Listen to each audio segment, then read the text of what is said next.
एक जनरेशन घर बांधते, पण मुलांना काय तिकडे जायचं नसतं. मग ती प्रॉपर्टी विकायला येते. मग ती प्रॉपर्टी प्रगत लोकांनी चॅनलवरती प्रमोट केली की विकाय. त्यांच्या मागे रिझन काय ते माहितीच नाही. आज कर्जत मध्ये माझे जे दोन्ही फार्म हाऊस आणि विला आहे, तो का मी विकत नाही घेतलाय. एवढे पैसे नाहीत माझे. मी तो लीजवरती घेतलाय. तो लीजवरती घेऊन चालवून तर बघा. राईट. आणि तुम्हाला चालून बघितल्यानंतर कळेल बाबा की बाबा तुम्हाला खरोखर आहे का. कारण लोक असं जोशमध्ये येतात, अरे आम्ही कोकणात जाऊन सेटल होणार. एका वर्षानंतर हवा सगळी बाहेर पडते आणि सगळे धरून मुंबईला येतात. राईट. ओके, किंवा जाऊन घर वगैरे बांधतात. एक जनरेशन घर बांधते, पण मुलांना काय तिकडे जायचं नसतं. मग ती प्रॉपर्टी विकायला येते. मग ती प्रॉपर्टी प्रगत लोकांनी चॅनलवरती प्रमोट केली की विकाय. त्यांच्या मागे रिझन काय ते माहितीच नाही की मुलांना जाण्यात इंटरेस्टच नाही आहे. आता आपटे म्हणून एक खूप चांगले कपल आहे.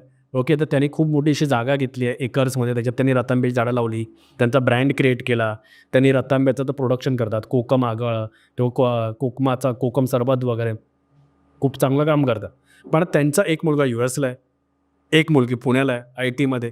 त्या दोघांना पण ते त्यांचे जॉब सोडून नाही होऊ शकत. So what they will do.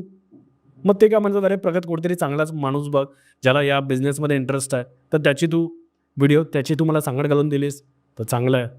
So आता ते मी रिअल इस्टेट थ्रू करू शकतो. मी त्याचा व्हिडिओ बनवलेला. त्याच्या खाली पण जाऊन तुम्ही विकत नसणार, अरे कोकण विकताय. अरे या ना तुम्ही या, ते जागा घ्या विकत. ती तुम्ही बिझनेस टेक ओव्हर करा. तुम्ही तो कोकमाचा बिझनेस करा ना. पण तुम्हाला करायचा नाही आहे. ओके, सो बोलणं जर का बरंच आहे.